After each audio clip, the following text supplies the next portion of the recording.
Assalamualaikum warahmatullahi wabarakatuh. Alhamdulillah, Allahumma salli ala Sayyidina Muhammad ibn Abdullah wa ala alihi wa sahbihi wa man tabi'ahu wa mawalah.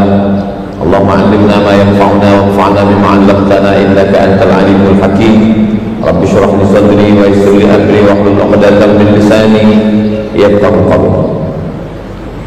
Encik-encik, puan-puan, tuan-tuan, muslimin muslimat, semua kita yang berhadir ini insya-Allah dimuliakan Allah Subhanahu wa taala. Amin ya rabbal alamin. Hari ini kita sudah sampai pada tarikh 3 hari bulan Muharram dari hijrahnya Nabi Muhammad sallallahu alaihi wasallam. Yang akan kita bahaskan dalam pertemuan ini adalah beberapa sahabat Nabi yang boleh kita ambil pelajaran dari kehidupan dia yang ada hubung kait dengan hijrah Nabi Muhammad sallallahu alaihi wasallam. Yang pertama, ada seorang lelaki namanya Suhaib. Hurufnya huruf Sad, huruf Ha, huruf Ya, huruf Ba. Suhaib. Dia orang Rum. Maka ujung nama, biasa ujung nama tu kita dah tahu dia datang dari mana. Suhaib Ar-Rumi. Suhaib Ar-Rumi maknanya dia orang Rum. Ada nama Syekh Daud Al-Fatani, maknanya dia dari petani. Nanti pelajar-pelajar kita ni mungkin ada jadi ulama. Syekh Ahmad Al-Bentongi, yang dari Bentong. Jadi ujung, amin ya rabbal alamin. Jadi ujung nama tu nasab, ianya namanya ia nisbah. Al-Makki, Al-Madani, Al-Misri, Al-Yamani, Ar-Rumi, makna dia orang Rom. Dia bukan orang Makkah, dia bukan orang Arab. Dia datang merantau ke Makkah, dia berniaga. Selepas itu dia pun menjadi orang yang kaya. Lalu kemudian dia bersyahadat, asyhadu an la ilaha illallah wa asyhadu anna Muhammadan Rasulullah sallallahu alaihi wasallam. Bila dia dengan Nabi Muhammad sallallahu alaihi wasallam hijrah, dia pun ikut. Dia datang ke rumah bapa mertua dia, ayah daripada isteri dia. Kata dia, saya nak bawa anak dan isteri saya ikut pindah bersama Nabi Muhammad sallallahu alaihi wasallam. Kata ayah mertua dia, dulu engkau datang ke Makkah ini sendiri, tak ada sesiapa. Maka bila engkau nak pergi ikut Muhammad sallallahu alaihi wasallam, maka tinggalkanlah anak dan isteri engkau. Bila nak pergi, pergilah. Tapi bila engkau sayang anak dan isteri, maka engkau jangan ikut Muhammad sallallahu alaihi wasallam dan engkau tetap berada di kota Makkah Al-Mukarramah. Jadi pilihan Suhaib antara dua, tinggal anak istri atau tinggal Nabi Muhammad sallallahu alaihi wasallam. Disitulah hijrah. Al-hijratu tufarriqu bainal haqqi wal batil. Hijrah inilah yang menampakkan mana orang yang betul-betul lillahi ta'ala, mana orang yang hanya hawa nafsu, mana orang-orang yang betul mukhlisin lahuddin, mana orang-orang yang hanya, mohon maaf, munafik. Ketika itu Suhaib dia memilih Nabi Muhammad sallallahu alaihi wasallam. Dia tinggalkan anaknya, dia tinggalkan istri. Tapi macam mana perniagaan ni? Ada dinar, emas, ada dirham, ada perak. Maka dia pun ingin pergi. Maka pembesar-pembesar daripada Quraisy datang. Wahai Suhaib, dulu engkau datang kemari sebatang kara, tak ada harta, tak ada niaga. Sekarang engkau pilih dua. Bila engkau pergi, tinggalkan perniagaan. Tapi bila engkau nak ingin berniaga, tinggalkan Muhammad sallallahu alaihi wasallam. Sekarang yang nak ditinggalkan ni 3. Yang pertama isteri, yang kedua anak, yang ketiga harta benda perniagaan. Yang nak diikut cuma 1, Sayyidina Muhammad sallallahu alaihi wasallam. Ternyata Suhaib, dia tinggalkan harta, dia tinggalkan niaga, dia tinggalkan istri, dia tinggalkan anak, dia ikut Nabi Muhammad sallallahu alaihi wasallam. Apa kata orang? Semua orang katakan khasira Suhaib, rugi dia. Rugi istri, rugi anak, rugi perniagaan. Bila berita tu sampai ke Nabi Muhammad sallallahu alaihi wasallam, apa kata Nabi? 3 kali Nabi katakan, rabiha Suhaib, rabiha Suhaib, rabiha Suhaib. Beruntung Suhaib, beruntung Suhaib, beruntung Suhaib. Jadi memang itulah kenapa tahun kita ini disebut dengan tahun hijrah, kerana dengan hijrah inilah banyak pelajaran yang boleh kita ambil. Memang hijrah sekarang tak ada lagi. Kita memanglah orang Bentong, memanglah tinggal di sini. Kita tidak pindah. Bukan bermakna bila lepas tazkirah nanti tuan balik ke rumah nak tinggalkan anak bini niaga, bukan itu maksudnya. Kita tidak hijrah lagi. La hijrata ba'dal fathi. Tak ada hijrah lagi selepas Nabi membebaskan kota Makkah Al-Mukarramah. Tapi berapa banyak orang yang ingin bertaubat, istri belum mahu ikut, anak lagi nak meninggalkan riba, nak meninggalkan rasuah, nak meninggalkan zina, nak meninggalkan, banyak yang nak ditinggalkan. Pilihannya 2. Kalau tinggal ini tak ikut Nabi, kalau ikut Nabi tinggal ini. Maka disitulah nampak keimanan sedang dipertarungkan. Jadi kalau ada orang yang mengatakan zaman sekarang ni zaman susah Ustaz Abdul Samad, zaman sekarang ni zaman payah, kenapalah kita hidup tahun 1447 ni? Kenapa kita tak hidup zaman Nabi dulu? Kenapa kita tak hidup zaman Abu Bakar Siddiq? Kalau kita hidup zaman dulu tentu ikut Nabi. Belum tentu. Kalau ada orang datang ke saya mengatakan, saya ni jahat sebab hidup zaman sekarang Ustaz, kalau saya ikut zaman Nabi dulu mungkin saya ikut Nabi. Belum tentu. Kalau engkau ikut hidup zaman Nabi, mungkin ikut Abu Lahab, Abu Jahal. Allah memang takdirkan kita hidup sekarang. Allah jadikan kita hidup sekarang ini menurut ilmu Allah. Memang iman kita ini sesuainya hidup sekarang. Jadi kita syukuri saja, bersyukur dengan lisan alhamdulillahirabbil alamin, bersyukur dengan hati, kita rasa syukur la in syakartum la azidannakum, bersyukur dengan badan, kita banyak sembahyang sunat, bersyukur dengan fikiran, kita sedar bahawa semua yang dilakukan Allah ni ada hikmahnya untuk kita, bersyukur dengan harta benda, maka kita gunakan untuk menolong agama Allah. Masjid ni memang cantik, dari mula tadi di luar sampailah daripada dalam. Masjid ni Masya Allah tabarakallah. Meskipun begitu, masjid ni tetap ada kekurangan. Mana kurangnya? Tak ada nampak pun kurangnya. Ada tertulis di sini, kutipan dana untuk pembangunan masjid, antaranya menukar bumbung dewan makan dan kanopi kepada bumbung yang lebih kokoh dan kekal. Itu masih, walaupun tak nampak, tapi di atas meja ini nampak. Itu amal dengan harta. Mudah-mudahan yang ada kelebihan harta, dia hijrah. Ini pun berat juga. Nanti bila nak ambil duit 100 ringgit, 1000 ringgit, 2000 ringgit, 1 juta ringgit, bila nak keluar 3, bini belum tentu setuju, isteri setuju, anak belum tentu bersetuju. Kata anak, saya ada perlu sekolah, saya nak pergi college, saya nak pergi university. Kata isteri, saya nak shopping, saya nak belanja.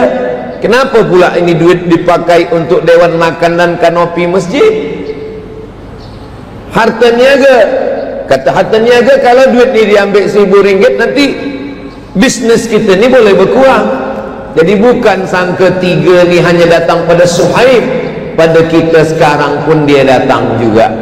Jadi siapa yang lepas daripada yang 3 ni, lepas daripada takut isteri, lepas daripada takut anak, lepas daripada takut rugi bisnes, barulah dia boleh ikut hijrah Suhaib Ar-Rumi. Tapi kalau masih lagi takut kepada isteri, takut kepada anak, takut kepada bisnes, jatuh menyebabkan menolong agama Allah, kita kalah dengan Suhaib Ar-Rumi. Bukan makna takut dengan istri ini, maknanya takut berbuat baik, takut bersedekah. Saya pernah juga ditanya orang, Ustaz Somad, macam mana kalau ada lelaki takut dengan istri? Kata saya, kalau ada lelaki takut dengan istri, dia mati, nanti dia di akhirat tidak kena azab kubur. Kenapa macam itu? Sebab bila dia nak diazab, kata malaikat satu lagi, jangan diazab, dia ni dah azab betul di dunia, cuma tu dia tak kena azab lagi. Makhluk macam ini tak ada di bentong. Ini yang saya cakapkan ini di planet Mars. Ini yang di bentong ni semuanya baik-baik semua, insyaAllah. Kalaupun ada, udah hijrah dah. Ini bagi Allah kebaikan dunia akhirat, insyaAllah. Yang pertama, Suhaib Ar-Rumi. Selepas itu siapa lagi? Selepas itu yang kedua adalah Abdullah bin Abi Quhafah. Nama dia Abdul Ka'bah. Siapa nama awak? Abdul Ka'bah. Mana boleh, tak boleh menghambakan diri pada Ka'bah. Ka'bah bukan Tuhan. Tak boleh Abdul Ka'bah, Abdul Safa, Abdul Marwah, tak boleh. Hanya boleh Abdullah, Abdul Rahman, Abdul Rahim, Abdul Salam, Abdul Somad. Itu boleh. Abdul Ka'bah diubah Nabi namanya menjadi Abdullah. Nama ayah dia Abu Quhafah, maka dia adalah Abdullah bin Abi Quhafah. Penuntut-penuntut student kita yang menulis, yang pertama Suhaib Ar-Rumi, yang kedua Abdullah bin Abi Quhafah. Abdullah bin Abi Quhafah ini manakala hijrah, dia membawa emas sebesar batu. Jadi kalau emas itu sebesar cincin saya ni, lelaki tak boleh pakai cincin emas. Kalau emas sebesar cincin masuk ke dalam kain, mana nampak? Kecil, tak nampak. Tapi kalau emasnya sebesar batu, pastilah dia nampak batu. Abdullah bin Abi Quhafah ini manakala hijrah, dia membawa emas sebesar batu. Ayah dia tak Islam, namanya Abu Quhafah. Abu Quhafah ini dia ada sak dalam hati dia. Ini nampaknya emas anak saya ni dah dibawa ini pergi hijrah. Maka dia pun bertanya kepada cucu dia. Nama cucu dia Asma. Asma, ya, mana emas ayah engkau Abdul Ka'bah? Mana emas dia? Emas dia ada, Datuk, ada emas dia. Mana emasnya? Saya nak tengok. Tapi Abu Quhafah ni maaf, buta, dia tak boleh menengok. Dia bercakap, mana emas tu, saya nak tengok. Lalu kemudian Asma mengambil batu, dia masukkan ke dalam kain. Cubalah Atuk rasa emas. Dia rasa, oh masih ada lagi. Emas tu dah tak ada lagi. Emas itu sudah dibawa hijrah bersama Nabi Muhammad sallallahu alaihi wasallam. Oh, jadi kalau macam tu dusta lah. Emas ni kan dah dibawa pergi hijrah. Kenapa boleh memasukkan batu ke dalam lalu kita katakan ini ada emas? Ini sedang perang. Perang ini kita boleh bersiasat, berhilah namanya. Kita boleh berilah dalam 3 perkara. Pertama, mendamaikan orang yang berkelahi. Kedua, dalam masalah rumah tangga. Ketiga, dalam masalah perang. Itu boleh mendamaikan orang yang berkelahi. Ni berkelahi dengan ini. Lalu kemudian kita berjalan ke rumah si B. Si A ni tahu. Lepas tu dia datang. Tadi saya tengok awak pergi ke rumah dia ya? Ya betul, memang betul. Ada dia cerita tentang saya tadi. Sekalipun dia tak ada cerita tentang awak. Maksudnya sekali tak ada, 10 kali ada. Waktu tu kita bukan bohong, kita bukan dusta. Itu namanya hilah. Hilah itu supaya mereka berdamai. Boleh kita katakan dia tadi mengucapkan salam. Tak salah, memanglah dia ucapkan salam, tapi bukan untuk awak. Dia tadi tak ada cerita tentang awak, sekali pun tak ada. Dia ucapkan salam. Memanglah tadi masa jumpa ucapkan salam, Assalamualaikum. Bukan kita kata salam untuk awak. Kita tidak sedang berdusta, sebab mendamaikan dia. Yang kedua, rumah tangga. Pagi-pagi isteri memasak nasi goreng, dia masak, lepas tu dia tanya, macam mana nasi goreng ni bang? Rasa-rasanya seumur hidup abang belum pernah nasi goreng macam ni. Dia sangka sedap, rupanya masinnya. Boleh kita tak ada cakap sedapnya, kita katakan Masya Allah, Tabarakallah, padahal dalam hati la haula wa la quwata illa billah, inna lillahi wa inna ilaihi raji'un. Berdamai. Tak boleh, masa tu jangan jujur. Kalian kan belum menikah lagi. Yang ketiga, perang. Na'udzubillahnya datang berperang. Tiba saja datang orang kafir, musuh ke rumah student kita, pelajar kita, dia dah jadi tentera mujahid fisabilillah. Datang musuh nak membunuh, ada Ustaz Somad di sini? Maka kamu menjawab, Ustaz Somad tidak ada di sini. Ustaz Somad ada dalam, di sini yang dia tak ada. Ini namanya berhilah. Maka ketika itu Asma memasukkan batu ke dalam, lalu kemudian atuk dia Abu Quhafah merasa, oh masih ada lagi, padahal emas itu sudah dibawa hijrah Nabi Muhammad sallallahu alaihi wasallam. Ini lelaki ini namanya Abdul Ka'bah, nama dia diubah Nabi menjadi Abdullah. Nama ayahnya Abu Quhafah. Emas dia bagi ke Nabi, apa lagi dia bagi ke Nabi? Anak gadis dia. Anak gadis dia namanya Aisyah. Oh, Abu Bakar lah, belum lagi. Lepas dia bagi anak gadis dia, itulah baru jadi nama dia Abu Bakar. Abu ayah, Bakar gadis, ayah gadis. Sebab anak dia itulah satu-satunya isteri Nabi yang masih gadis, dia bagikan kepada Nabi SAW. Selepas itu barulah dia dipanggil, ya Abu Bakar, wahai engkau Abu Bakar Siddiq. Siddiq di ujung nama dia itu pun ada kisahnya. Ketika Nabi mengatakan saya dari Masjidil Haram, lepas itu ke Masjidil Aqsa, lepas itu naik ke Sidratul Muntaha, apa kata orang kafir musyrik? Muhammad sallallahu alaihi wasallam, cuba engkau tegak. Tegaklah Nabi. Cuba angkat kaki engkau sebelah. Nabi angkat sebelah. Cuba angkat sebelah lagi. Kata Nabi, kalau angkat kaki dua jatuhlah. Kalau dua kaki engkau pun jatuh, engkau angkat, macam mana engkau nak terbang dari Masjidil Haram ke Masjidil Aqsa naik ke Sidratul Muntaha? Mendustakan Nabi sallallahu alaihi wasallam. Tapi masa itu manakala Nabi bercerita, apa kata dia? Sadaqnaka, saya membenarkan engkau ya Rasulullah. Itulah maka dia dipanggil dengan As-Siddiq, orang yang membenarkan Nabi ketika yang lain mendustakan Nabi Muhammad sallallahu alaihi wasallam. Abu Bakar Siddiq.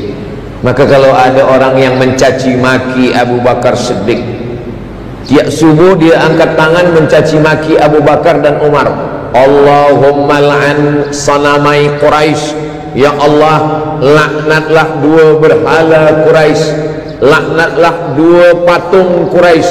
Maksudnya dua berhala ini Abu Bakar dan Umar. Itulah Syiah Rafidah yang menolak Rafidah, menolak Khalifah Abu Bakar, kerana mereka mengatakan Nabi itu meninggal diteruskan oleh Sayyidina Ali radhiyallahu anhu. Maka mereka disebut dengan Syiah Rafidah. Mereka mencaci maki. Apa kata Nabi sallallahu alaihi wasallam? La tasubbu ashabi, jangan caci maki sahabat saya. Lau anfaqa ahadukum mithla Uhudin zahaban, kalau ada di antara kamu yang bersedekah emas sebesar bukit Uhud, ada emas dia sebesar bukit Uhud, dia sedekahkan, tak sampai setengah tapak tangan Abu Bakar Siddiq. Karena kalau ada orang sekarang bersedekah emas sebesar bukit Uhud, sekarang kita sedang aman, kita sedang tenang. Perang memang ada lagi di Gaza, Mudah-mudahan Allah menolong saudara kita di Palestin. Allah mansur ikhwanana al-mujahidina fi Palestin. Amin. Tapi kita di Malaysia, kita tenang, kita tak ada perang. Kalaupun ada perang, perang dalam hati berkecamuk antara memilih hak batil, antara baik tak baik. Tapi bagi orang yang sudah istiqamah beramal saleh, hatinya tenang. Wallazi anzala sakinata, Allah menurunkan ketenangan ke dalam hatinya. Di antara menyebabkan ketenangan itu duduk dalam majlis-majlis ilmu. Maka Nabi Muhammad SAW sudah tahu bahwa nanti di akhir zaman ada orang-orang yang mencaci maki Abu Bakar Siddiq. Nanti bila tuan-tuan dengar dalam tazkirah mencaci maki Abu Bakar, ini salah satu daripada puak firqah dallah, bahkan kafir, kerana dia mencaci maki orang yang disebutkan Nabi dalam Al-Quran. Abu Bakar ada dalam Al-Quran. Idhuma fil ghari, ketika mereka berdua di dalam gua. Idh yaqulu li sahibihi, ketika dia berkata kepada sahabatnya, la tahzan, jangan sedih, jangan takut, jangan susah hati. Innallaha ma'ana, Allah bersama dengan kita. Berapa lama Abu Bakar mengaji dengan Nabi? 13 tahun. Umur Abu Bakar dengan Nabi bezanya 2 tahun. Bila Nabi dapat wahyu umur 40, maknanya Abu Bakar masuk Islam umur 38. Bila Nabi dapat wahyu 40, berdakwah 13, 53 Nabi pindah hijrah, maknanya Abu Bakar umurnya 51. Siapa di antara puan-tuan ni yang berumur 51 tahun? Itulah Abu Bakar Siddiq yang hijrah. Orang kalau dah umur 51 tahun, dia tak nak pindah. Jangankan nak pindah kampung, pindah tempat duduk pun tak mau. Orang kalau dah umur 51 tahun, tengoklah bila hari Jumat, yang lain sop masih kosong. Kepada semua jamaah, kita masih ada sop untuk kosong. Orang kalau dah umur 51 tahun, kata dia, kamu sajalah pindah, saya duduk sini. Orang dia berada pada comfortable zone, zona nyaman, aman, tak nak pindah. Abu Bakar Siddiq pindah, meninggalkan ayah yang sudah tua, buta. Oh, kalau begitu derhaka lah dia. Dia tidak derhaka, dia tak lawan ayah dia. Abu Bakar Siddiq tak ada lawan ayah dia. Emas dia habis, anak dia bagi, ayah dia tinggal, niaga dia tinggal, mengawani Nabi pula 3 malam di atas Jabal Hur. Malam Jumat, malam Sabtu, malam Ahad, 3 malam. Malam Isnin baru bertolak Abu Bakar Siddiq radhiyallahu an. Itu yang kedua. Yang pertama tadi Suhaib Ar-Rumi, yang kedua Abdul Ka'bah berubah menjadi Abdullah, berubah menjadi Abu Bakar Siddiq. Sampai berapa Ustaz sampaikan ini? Sampai berapa? Ya, sampai letih lah. Yang ketiga adalah seorang yang umur dia beza dengan Nabi 30 tahun. Waktu Nabi umur 30 tahun, dia lahir dia. Bila Nabi umur 40, dapat wahyu, Iqra bismi rabbikal ladzi khalaqal insana min 'alaqin, Iqra wa rabbukal akramul ladzi 'allama bil qalam 'allamal insana ma lam ya'lam. Nabi umur 40, beza dia 30. Berarti ketika Iqra turun, dia berumur 10. Itu maka Abu Bakar Siddiq radhiyallahu an, Umar bin Khattab radhiyallahu an, Utsman bin Affan radhiyallahu an, Ali bin Abi Talib karramallahu wajhah. Karramallahu wajhah, Allah muliakan muka dia. Oh, jadi kalau muka dia mulia, badan dia tak mulia? Badan dia mulia juga. Bukan makna muka dia saja yang mulia. Muka dia mulia kerana muka dia tidak pernah bersujud kepada berhala Lata, Uzza, Manat, Hubal, Jibti, Tawud, Naham. Ayah dia dengan ayah Nabi adik-beradik. Nama ayah dia Abu Talib, nama ayah Nabi Abdullah. Muhammad bin Abdullah bin Abdul Muttalib, Ali bin Abi Talib bin Abdul Muttalib. Atuk dia satu. Ayah adik-beradik, saudara sewali, sepupu kata orang. Sewali kata saya. Kalau sepupu tu mak kita adik-beradik, mak saya dengan mak dia adik-beradik sepupu. Tapi kalau ayah adik-beradik sewali. Kenapa sewali?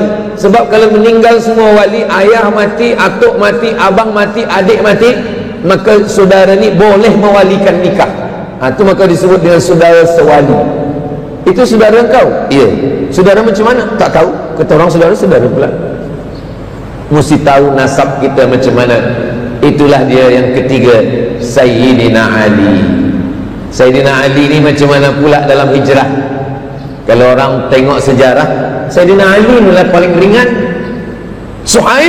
Suhaib tinggal anak, tinggal isteri, tinggal niaga banyak. Abu Bakar emas macam batu, ayah tua buta tinggal. Tapi Ali bin Abi Thalib, jika Nabi waktu hijrah umur 53, beza antara Nabi dengan Ali 30 tahun, maka maknanya Ali masa itu umur 23 tahun. Sayyidina Ali umur 23 tahun. Isteri dia belum nikah. Anak tak ada. Niaga dia bukan orang kaya. Jadi apalah yang dia bagikan untuk Nabi? Nabi suruh dia tidur tempat tidur Nabi. Ali, ni tempat tidur saya. Saya tadi mula bagi tazkirah pukul 3. Sekarang dah pukul 3.30. Suara saya jelas tak jelas? Jelas, alhamdulillah. Tapi saya di sini tak jelas kan? Macam mengaum-ngaum. Bahasa saya tuan-puan boleh faham? Alhamdulillah. Bila ada orang bagi tazkirah, kita boleh faham, itu maknanya dia sampaikan dari hati. Yang dari hati sampai ke hati. Kalau dari mulut sampai ke mulut juga, namanya multi level marketing. Kalau ada orang bagi nasihat sampai ke hati kita, itu maknanya yang menyampaikan itu dan yang menerima sama-sama perut dia tak terlampau penuh. Kalau perut terlampau penuh, bila kita dengar tazkirah, lepas tu kita tanya kawan, macam mana engkau dengar? Entah, aku tak faham. Macam mana? Entah. Kenapa engkau tak keluar? Susah parking kereta. Berarti yang menyampaikan itu terlampau kenyang, dan yang mendengar pun terlampau kenyang. Itu maka makan tak boleh banyak. Ustaz tak banyak makan, saya sikit-sikit makan. Menyampaikan tazkirah lillahi ta'ala. Saya datang nak pergi ke Bentong, bismillahi tawakkaltu ala Allah, la haula wa la quwwata illa billah.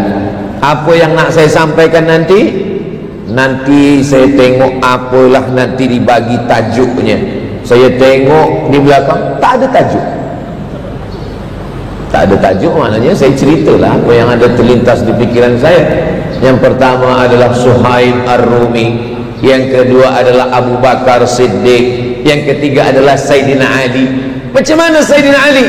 Sayyidina Ali paling ringan, umur 23 tahun, tidur di tempat tidur Nabi. Oh, ringan betul tidur di tempat tidur Nabi, betul.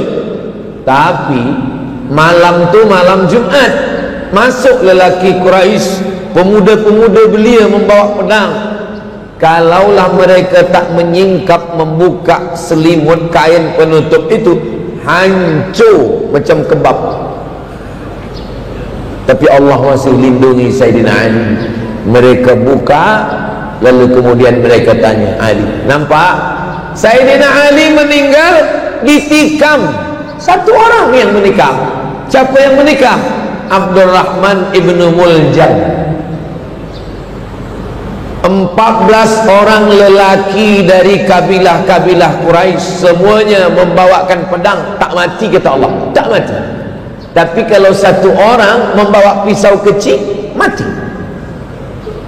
Sayyidina Ali pernah malam hijrah ingin dibunuh 14 lelaki yang dikirim, lelaki yang paling tegap badannya, yang paling tajam pedangnya, yang paling kuat cincangnya, tak mati kata Allah, tak mati. Tapi Abdurrahman bin Muljam, lelaki yang biasa saja, dia tikam Sayyidina Ali, meninggal. Apa sebenarnya hikmah di balik ini? Tak sanggupkah Allah melindungi Nabi Muhammad sallallahu alaihi wasallam? Sanggup. Tapi kenapa meninggal juga? Allah ingin memberikan kedudukan yang tinggi kepada Sayyidina Ali. Apa dia? Syuhada. 4. Ihdinas siratal mustaqim, siratal ladzina an'amta 'alaihim. Siapa itu? Minan nabiyyin, nabi-nabi, was-siddiqin, orang yang benar, syuhada. Ali bin Abi Thalib masuk dalam golongan syuhada. Yang keempat baru salihin, nabi-nabi. Kita tak nabi, jangan mengaku nabi. Kalau kita mengaku nabi, nabi ke-26. Siapa nabi yang terakhir, last sekali nabi? Muhammad sallallahu alaihi wasallam. Oh bukan, nabi yang last terakhir sekali bukan Muhammad, ada lagi terakhir sekali. Siapa dia? Ni ada namanya, ya'ti min ba'dismuhu Ahmad. Inilah saya ni, Ahmad. Nanti bila ada orang mengaku nabi, kenapa dia mengaku nabi? Rupanya nama dia. Oh, kalau begitu nanti Nasrullah pun mengaku nabi juga. Saya nabi yang ke-27 kata dia. Siapa? Ni ada dalam Quran, iza jaa nasrullah. Nasrullah ke-27. Ada yang ke-28. Siapa dia? Ni juzuk 30, last sekali. Siapa dia? Qul huwallahu ahad, Allahus samad. Bila yang ke-28?